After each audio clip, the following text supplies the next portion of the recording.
Hi అండి, నమస్తే. నా పేరు ప్రవీణ్. మీరు చూస్తున్నారు అనంత శక్తి ఛానల్. సో మనతో పాటు ఉన్నారు అనంత శక్తి వ్యవస్థాపకులు శ్రీ అనంత సాయి కృష్ణ గారు. సో లేట్ చేయకుండా కంటెంట్లోకి వెళ్ళిపోదాం పదండి.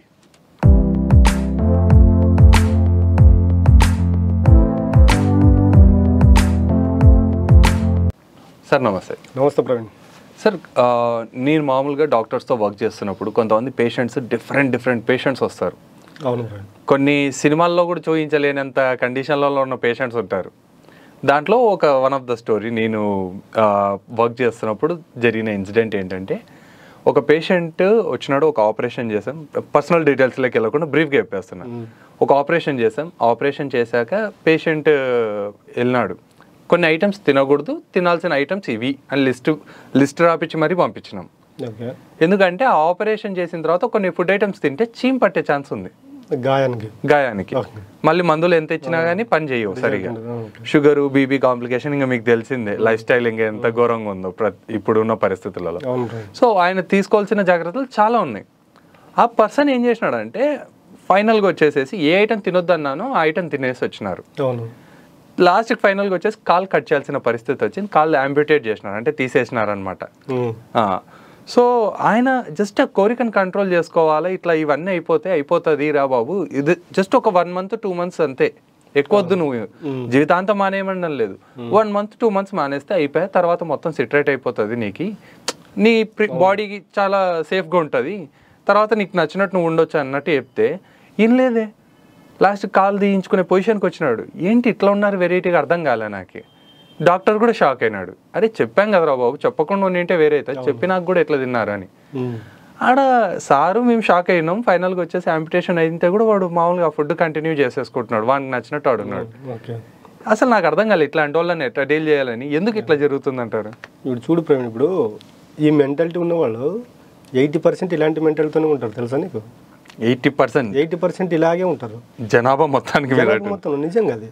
ఓకే, ఇప్పుడు చూడండి, ఒక వ్యక్తి మారాలంటే ఫస్ట్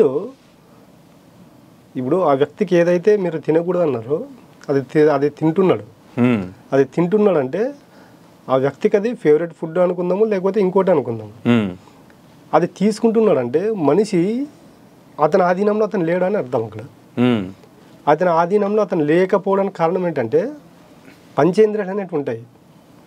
ముక్కు, నోరు, చెవి, నాలుక, ఈ శరీరం, వీటిని పంచేంద్రియాలు అంటాం. ఇప్పుడు చూడండి, మనిషి ఏది చేయాలన్నా ఈ పంచేంద్రియాల ద్వారానే చేయాలి. పంచేంద్రియాలు లేకపోతే ఏది చేయలేడు. ఓకే, ఇప్పుడు ఉదాహరణకు ఏదైనా ఒకటి చెప్పండి సార్. ఇప్పుడు మీరే నువ్వు అడిగిన క్వశ్చన్ చెప్తున్నారు. ఓకే, ఇప్పుడు డాక్టర్ చెప్పాడు ఆయనకి, ఈ ఫుడ్ తినొద్దురా బాబు, నీకు మళ్ళీ సీరియస్ అవుతుంది, తొందరగా క్లియర్ అవుదా అని చెప్పాడు.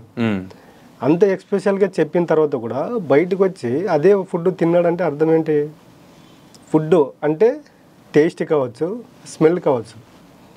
ఓకే, ఈ పంచేంద్రియాల్లో ఫుడ్ తీసుకున్నది ఏంటి? మన నాలుక తీసుకుంటుంది, నోస్ సెన్స్ చేస్తుంది. అంటే అక్కడ ఆ ఫుడ్ తినొద్దంటే ఆయన ఫుడ్కైనా దానికి అడిక్ట్ అయినాడంటే ఆ టేస్ట్ ఆయనకి నచ్చిందనే కదా. అంటే అప్పుడు పంచేంద్రియాల్లో 4 ఒకటి అని మాట్లాడుకున్నాం. అంటే ఈ నోరు, నాలుక అతని ఆధీనంలో లేదు. ఓకే, ఆధీనంలో లేదు కాబట్టి ఆ ఫుడ్ తిన్నాడు. ఆ ఫుడ్ తిన్నాడు కాబట్టి ఆ జబ్బు అనేది ఇంకా ఎక్కువైంది ఆయనకు.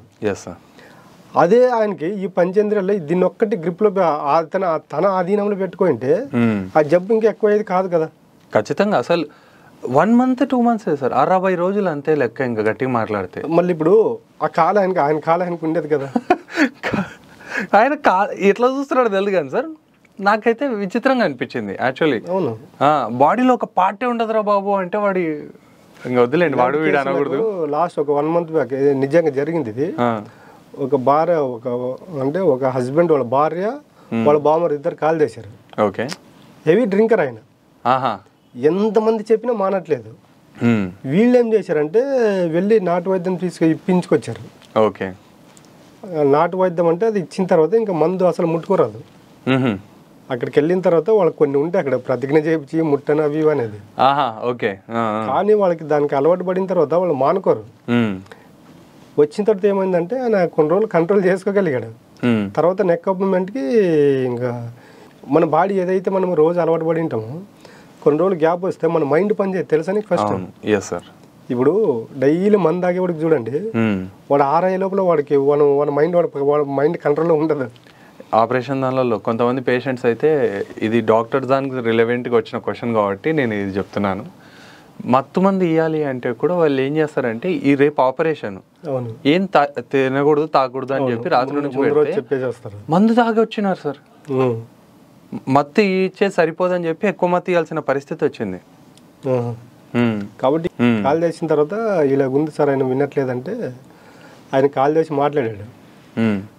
నేను ఏదైనా ఉంటాను సార్, నేను భోజనం లేకోకుండా ఉండమంటే ఒక 1 వీక్ ఉంటాను, నేను మందు లేకుండా ఉండను అంటాడు ఆయన.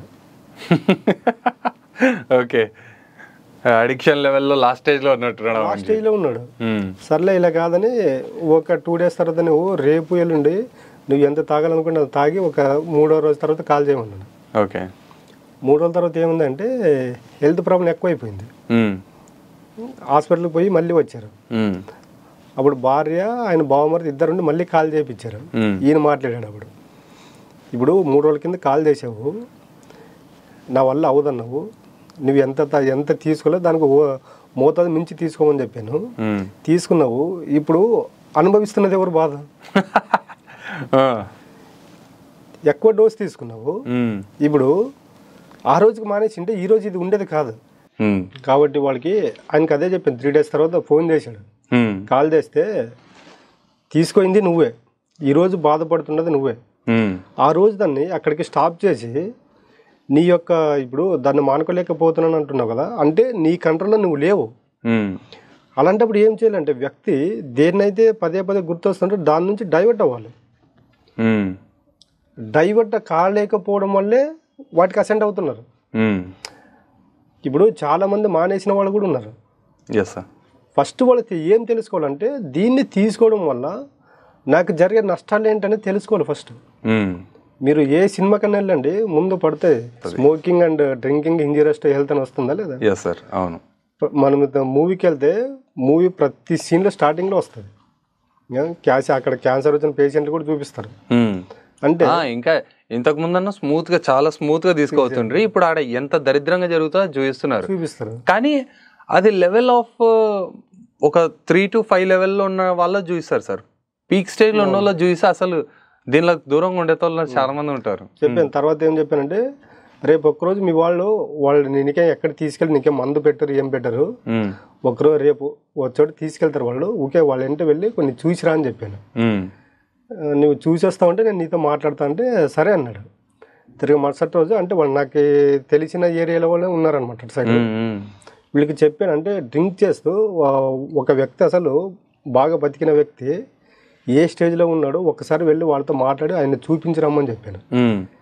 తీసుకెళ్ళి నెక్ ఆఫ్ మూమెంట్లు అసలు ఒకప్పుడు ఆయన కింద ఒక 10-15 మంది వర్క్ చేసేవాళ్ళు. ఆ ఊర్లో రిచ్గా బతికిన వ్యక్తి ఎప్పుడైతే మందుకు అసెండ్ అయిపోయాడు అన్ని పక్కన పెట్టేశాడు. ఈ రోజు ఆయన చూసుకునే వాళ్ళు లేరు. 10-15 మంది పని చేస్తా వ్యక్తి ఒక ఆయన కోసం పనిచేసే వ్యక్తులు, ఒక 50 ఎకరాల భూమి మెయింటైన్ చేసేవాడు. ఆ రోజు అన్ని ఉన్నాయని ప్రతి ఒక్క అలవాటు ఉంది. ఓకే, ఇప్పుడు ఎవరైనా కానీ ఒక్క స్టేజ్ వరకు మనల్ని కాపాడుతారు, మనకి సేవ చేస్తారు. ఒక్కసారి వాళ్ళకి కూడా విసుగొచ్చిందంటే పాపం ఎవరైనా ఏం చేస్తారు చెప్పు? ఇంకా ఈ మనిషికి ఎంత చేసినా ఇంతే అనుకుంటారు. వెళ్ళి ఆయన పరిస్థితి మొత్తం చూసి వచ్చాడు. తిరిగి మరుసటి రోజు ఆయన ఆ రోజు ఉదయం ఎవరికి చెప్పకుండా ఇక్కడ వెళ్ళాడు, టెంపుల్కి వెళ్ళి మొత్తం ఆ రోజు నుంచి మనకి టెంపుల్లో కొన్ని ఉంటాయి ఆచారాలు. ఎవరైనా ఏదైనా మారాలనుకుంటే అక్కడికి వెళ్ళి తల నీళ్ళు ఇచ్చేసి వస్తారు, ఒట్టేస్తారు, మొక్కులాగా. అసలు ఈ వ్యక్తి షాకింగ్ ఏమంటే అది చూసిందేమో వచ్చాడు. వచ్చిన తర్వాత అంటే ఆయనకి ఫ్యూచర్ అర్థమైపోయింది.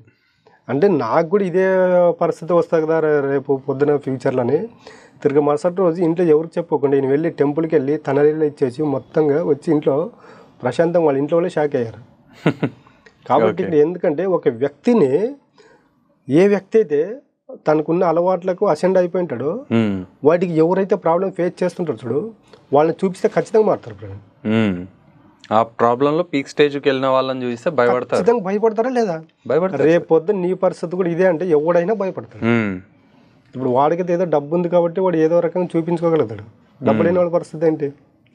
అయిపోయి ఇంకా. కాబట్టి ఇక్కడ ఏది చేసినా కూడా ఫస్ట్ ఏం చేయాలంటే మన కంట్రోల్లో మనం ఉండాలి. కాబట్టి ఎవరైనా కూడా ఇలాంటి పరిస్థితులు ఎవరైతే ఉంటారో ముందు వాళ్ళకున్న అలవాట్లు ఏంటి, వాటిని మానకపోతే ఫ్యూచర్లో వచ్చే పరిస్థితులు ఏంటని క్లియర్గా వాళ్ళకి చూపిస్తే వాళ్ళు మారిపోతారు. వాళ్ళని ఎంతసేపు ప్రెజర్ పెట్టకూడదు, డిఫరెంట్ చూపించాలి.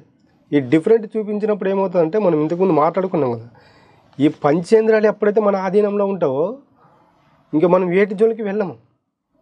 మన కంట్రోల్ ఇప్పుడు అది ఉంది. ఆయన డ్రింక్ మానేసాడు అనుకో, అయిపోయింది కదా. ఇప్పుడు ఎవరో వెళ్తూ ఉంటాం, రోడ్డు పైన వెళ్తుంటాము, ఎవరో చెడుకు మాట్లాడుతున్నారు, అక్కడ మనకి వినిపించినట్టు వెళ్ళిపోయాం అనుకో, వాడి దగ్గరికి వెళ్ళి గొడవ పెట్టుకుంటాము? లేదు కదా. లేదు. ఇప్పుడు మనం రోడ్డు పైన వెళ్తూ ఉంటాము, ఫుడ్ అనేది భయంకరంగా ఉంటుంది తెలుసా. అంటే క్లీన్నెస్, హైజీన్ లేదండి. బెంగళూరులో బ్యాన్ చేశారు ఫుడ్. ఏది మన గోబీ, తర్వాత మన గోబీది బ్యాన్ చేశారు. రెండోది వచ్చేసేసి దీన్ని ఏమంటారు, సోన్ పాపిడి. సోన్ పాపిడి అంటే ఇవన్నీ జనాలు ఫుడ్ కలర్ అంటే మన ఆధీనంలో మనం లేనట్టే కదా.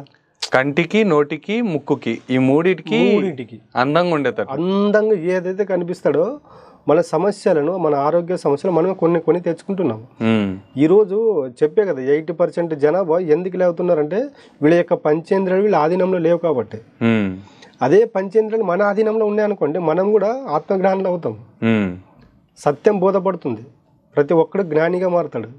కాబట్టి ఒక వ్యక్తి దేనికైనా అసెండ్ అయ్యింటే ముందుగా ఈ పంచేంద్రియాలను ఎలా ఆధీనంలో ఉండాలని తెలుసుకుంటే ఖచ్చితంగా ఏ వ్యక్తి అయినా ఎటువంటి పరిస్థితిలో ఉన్నా ఈ చెడు అలవాట్లకు అనేది బానిస అవ్వరు.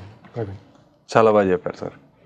సో చూసారు కదండి, చెడు అలవాట్లకు బానిస కాకుండా మన బతుకుల్ని ఎలా మార్చుకోవాలి ఏంటి, మన పంచేంద్రియాలని గ్రిప్లో పెట్టుకోవడం వల్ల ఎన్ని అడ్వాంటేజెస్ జరుగుతాయనేది ఈ వీడియో వల్ల మీకు క్లారిటీ వచ్చింది అనుకుంటున్నాను. ఈ వీడియో మీకు నచ్చినట్లయితే ఖచ్చితంగా లైక్ చేయండి. అండ్ ఈ వీడియో మీ తాగుబోతుల ఫ్రెండ్స్కి ఎవరికైనా షేర్ చేయాలనుకుంటే నిర్మోహమాటంగా షేర్ చేయండి. ఇంతటితో సెలవు తీసుకుంటూ మీ ప్రవీణ్, సైనింగ్ ఆఫ్. జై హింద్.